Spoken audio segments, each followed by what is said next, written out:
Hi, in this video I'm going to show you how to use the new n8n InfraNodus Node.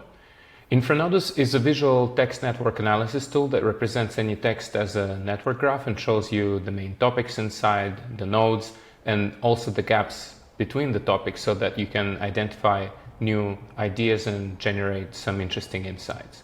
Now we made it possible to use InfraNodus inside n8n. Before you could use an HTTP tool node, now you can just use the InfraNodus tool itself. So how does it work? Let me show you.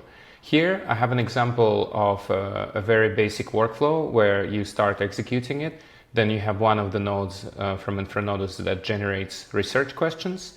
So here it takes an already existing graph, which is here. It's the keywords that people use when they search for heart rate variability on Google. So that will give us an idea of what they're actually searching for. And what this node does, for example, is that it generates research gaps and then questions based on those gaps.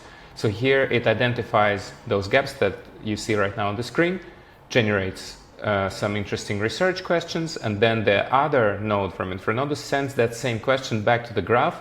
So it uses the graph's content as some kind of RAG system to then provide you a really nice, interesting response to the question that it generated based on the gap.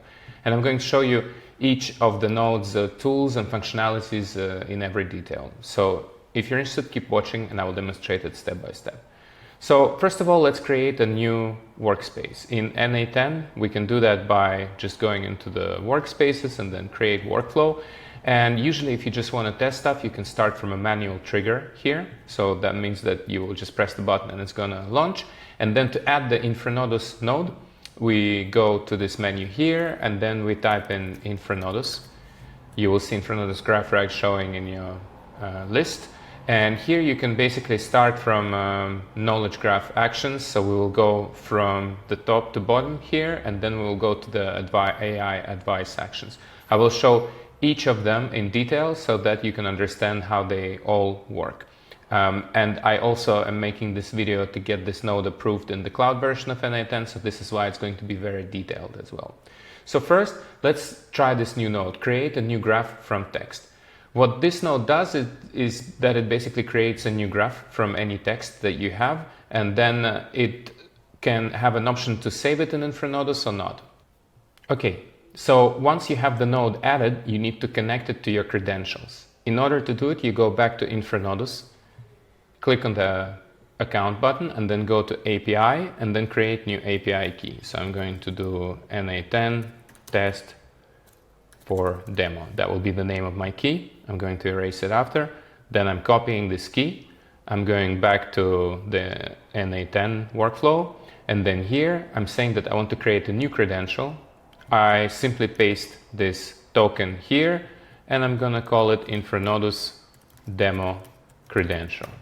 Okay, save. So now it's going to be using the API key of the account that I want to be able to access through n8n. And here we're using the knowledge graph resource that we selected in the menu, and we're working with the first option, which is creating a graph from text. The text that I'm going to use is a text I wrote on heart rate variability. So here it is. I want to represent it as a graph so that I can analyze it better. I have an option to save this as a new graph into my InfraNodus account or not to save it. I'm choosing not to save it. And in this case, I can give any name to the graph because it's not going to be saved anyway, but you need to fill this in. And then you provide the name of the text here. And here we have include statements in response. No, we don't need it. Save the graph. No. Include graph summary. This can be useful if you want to use a kind of overview in your LLM workflow, or just have an overview yourself, and then create topics and gaps information. That's also useful if you want to augment your AI prompts. And this will include the full InfraNodus graph inside. So I'm going to show you how all of these options work. Now you simply connect your trigger to the InfraNodus node. Make sure you're using the right credential, okay, and then execute workflow. And what's going to happen is that InfraNodus will process this text, convert it into a graph, and give you an output. Here you have a representation of this output. You can also see it as JSON so that you can easier understand how to reuse some of the parts of it. So for instance, now because we have the whole graph visualized, it's quite a long text. But basically what you can do here is to get to the part where you have an overview, right? So here at the very end, you actually have the statistics of the graph in a condensed form. And you can use it here for augmenting your AI workflow. So for example, here you have a graph summary of the main content inside. Here you have the main topic. So for instance, you see that this graph, which is this text and this graph that we built, it has the main topics such as heart dynamics, nervous balance, vibration transmission, scale adoption, body influence, temporal dynamics, feedback amplification, evolutionary choice. So that gives me a nice topical overview of this text that I just analyzed, that I pasted here in this node. And also it gives me a really nice overview of the gaps inside. So what are the topics that are not so well connected? And this usually is where new ideas are hiding. So if you try to think of a connection between those two topics, you will probably come out with a little eureka moment. So here it's saying that there is a gap between, for example, nervous balance and vibration transmission. So how could we maybe reinstate nervous balance using haptic feedback? That could be an interesting research question or a product idea for us to explore. Or vibration transmission and body influence. So how can we influence the body by the haptic feedback? Another idea. So these are all the topics that I touched in this text, but that I didn't really connect. So that can give me a really nice idea for how I could develop it further. And this is the real practical use of having a graph, right? But because you also have a knowledge graph representation of this text, which is here, you have all the nodes. So the words are the nodes, the edges are the connections between them. You can actually use this additional information in order to augment your responses. So for instance, you could feed this graph as an object to your subsequent nodes and then use some of the insights about the graph in order to generate ontological trees and various types of enhanced data. All right, so let's now try the second tool, which is available in the knowledge graph resource, and this is getting an existing graph. So here, what we're going to do is that we're going to extract the existing graph from InfraNodus. Here I have quite a few graphs, so I'm going to use this one. These are the keywords that people use when they search for heart rate variability. So I wrote a text about it. Now I want to see what people are actually searching for, but I want to have a nice topical representation. So of course I can have it already in InfraNodus itself. When I visualize it, I see the main topics like wearable insights, so insights from wearables, health concerns, sleep metrics, performance boosts, okay? But let's say I want to feed this into some AI workflow I'm building. This is where this n8n InfraNodus node comes in very handy, because now I can just say, okay, get this graph, keywords HRV, include AI generated topics. Yes, we want that. Include graph summary. We also want that. Include topics and gaps information, but we don't need the full graph now so that we don't overload also the data, right? And then when we launch this, look what happens. It's going to query this graph, and then it's going to generate all these insights from the graph. So if you look at it as a table, right, you will see that it has, again, information about all the parameters of the graph. So for example, here what's interesting is that you have this graph summary, which is quite useful because it gives you an idea of what are the main topics inside and conceptual gateways and topical gaps. So this is very good when you just want to feed this whole string to augment your RAG prompt that will use the same graph, or when you need to provide an overview of what this graph is about to another workflow you're using. But also you have these content gaps here where you're basically also looking at what's missing inside this graph. So it's the same kind of insight, but from an already existing graph. Then when we choose another one, so for example, generate content gaps and topics, this is a much sparser information here. We can take an existing text or an existing graph. So if we use the graph name, then it's going to use the graph. If we don't use the graph name, it's just going to take text, right?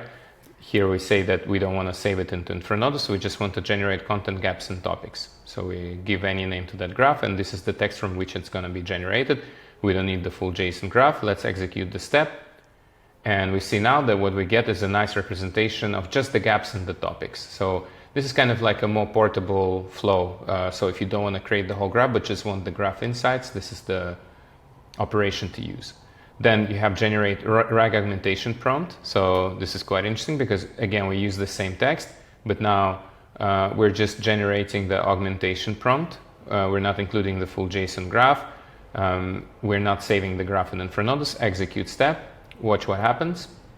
We will generate a nice graph summary prompt and also extended graph summary with all the detailed information, because we have this selected here, right? Graph summary and content gaps and topics information. And now we can reuse this in our existing workflows to augment the responses. And then finally, in this resource, the last option is the custom API call, but this you can do using HTTP node. And we have a lot of tutorials on that on our channel and also on the support portal. All right, so let's now try the other resource, because we have two here. One was the knowledge graph, the other one is the AI advice from the graph. So the first one was just generating an overview of the graph.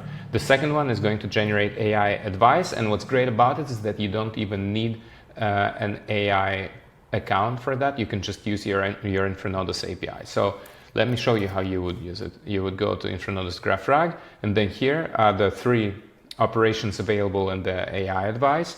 So one thing that you can do, for example, is to generate like a topical summary of the graph. So what it does is that, once again, you will need to connect it to your local API demo credential here. Then the resource you're using is AI advice from the graph, generate topical summary. Then you provide the graph name. In this case, it's going to be an already existing graph.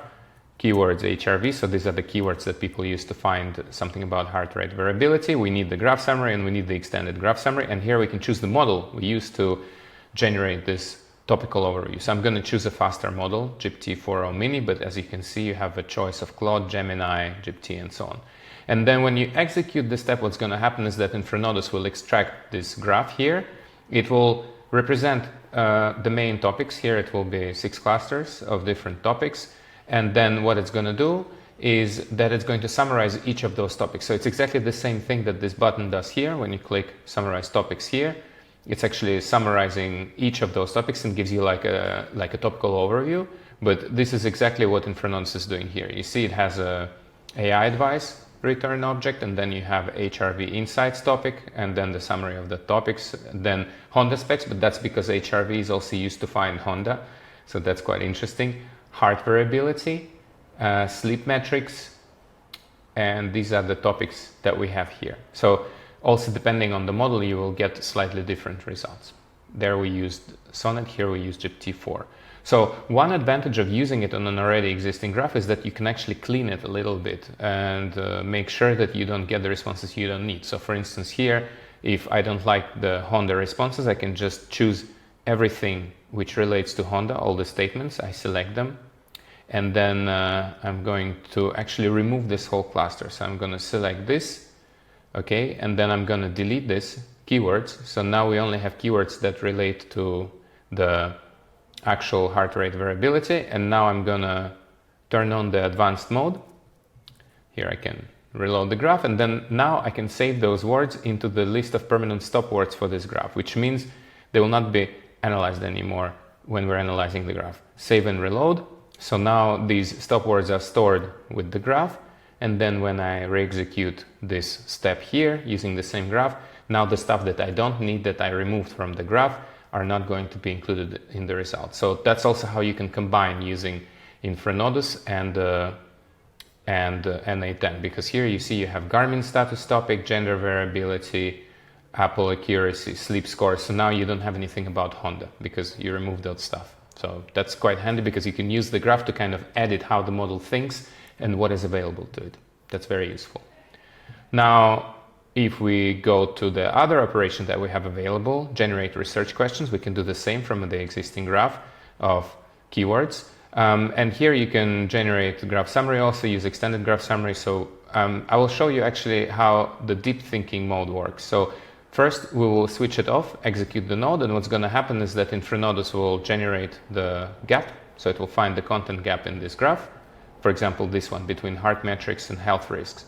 But there are several different ones, right? So it's going to look at the one that is the furthest, right? The biggest gap, and then it's going to generate 3 research questions that relate to this gap. And you can also see the gap here, Garmin status, gender variability. So for example, here it says, how does the interplay of heart rate variability across different ages and genders? So here we have the gender and Garmin, as measured by Garmin and Apple device, impact sleep quality in chronically ill individuals, particularly concerning cancer symptoms. So this connection between using devices to measure variability and how it affects people and how it is different across different genders and ages. But if you turn the deep thinking mode on, what's going to happen here is that it's not just going to take one gap, but it's going to take top 3 gaps, and it will generate 3 different questions for each of those gaps. So it's going to look at each of those topical gaps, and then the questions that it generates. So here you see you have 3 gaps. It's going to use these 3 gaps to generate 3 different questions. So for example, one gap is between Garmin and gender variability, the one we had, then gender variability Apple, okay, and Garmin status and Apple. So also one between Garmin and Apple. You see here we have the 3rd question that relates to this gap. How does the heart rate variability tracked by Garmin and Apple Watch vary by age and gender, and to what implications do low HRV reading have for chronic health conditions such as cancer? So interesting how you can detect maybe cancer using HRV. All right, so these are some very interesting ideas, and like I said, you can actually chain those nodes in a very interesting way, because for instance, if you generated the question here, you can also generate, and this is how you can use the last node that I want to show you. You also can generate an AI advice from the node, and you can say that you want to use the question that you actually received from the graph itself, but you will also put in the name of the graph that you want to use to generate this advice from, right? So you have an already existing graph, then you have the prompt. Don't need to include the graph summary here. Make sure that you're using the right credential, demo credential, the same as here, so that ensures I'm connecting to the same account. And now I can launch the whole workflow, right? So first it's going to generate those questions based on the 3 gaps that I have, that I showed you already, right? So that's going to take a bit longer because it's generating like a question for each gap, and then it's going to send that question to get an AI advice from the graph itself. And because the advice is quite long, the response is quite long, it's going to take some time to load, but basically what you're going to have in the end is a nice answer to this question that bridges this gap between the 2 topics. So if you open it here, you see you have a long answer to this question. The question was, how does heart rate variability measured by Garmin and Apple Watch differ between genders for different age groups, and in cases of low readings that may indicate chronic health issues. So there it gives us an answer for how to actually detect health problems using HRV. Quite interesting. And as you can see, we just chained this together, so you can also include it into your different workflows. All right, so let me also show you how you can use the InfraNodus node as a tool in your AI agentic workflow. So here I will just create a new node, AI agent. And what that means is that now we will have an orchestrating agent that will decide whether or not it needs to use the tool. So here we have the chat message coming, right? And in this case, it's going to be, for example, analyzed with the chat model from OpenAI. I already have a credential for it, but maybe I'm just going to use AI GPT-4 mini model just because it's faster for the demo. So I'm connecting it to this, right? So then what we need to do is to add a tool, and here we will use InfraNodus, and we will specify that we want to use the graph RAG tool. And for example, we want to use the operation query and expert. So in that case, this tool will give us access to the knowledge that's contained in this graph, keywords HRV, and the prompt that we're going to use is going to be the prompt that the user sends. So in order to get this prompt, we simply launch this tab here. So which device to use to measure HRV? This is going to be the question. Now it's available in the notes here, so we'll simply paste this question here, and then we launch the whole thing again with the same question. Look what happens here. It consults with the model which tool to use, then it starts to use this tool to ask this question to that particular graph. So now it's traversing this graph, trying to find the answer to this question. And then once it generates a response, it's going to give it back to the AI agent. So now this happens. Then the AI agent consults again the OpenAI model and finally provides an answer to the question, but using your graph as the source of knowledge. So this is pretty cool because you see now it's talking about devices, but it's talking about Garmin devices. It also talks about Apple Watch. So it talks about those two that people actually search for first. If we just asked OpenAI the same question, we don't know what answer it would provide. So here it's really consulting to what people are interested in and then providing that response. So I hope you find this demonstration interesting. I showed you all the main features of these nodes and how to use them. Let me know if you have any questions about them. Also, please share your workflows with these InfraNodus nodes. We will also be very happy to help you build them, so you can contact us on our Discord channel, through our support portal, and also directly by leaving a comment under this video. Thank you very much.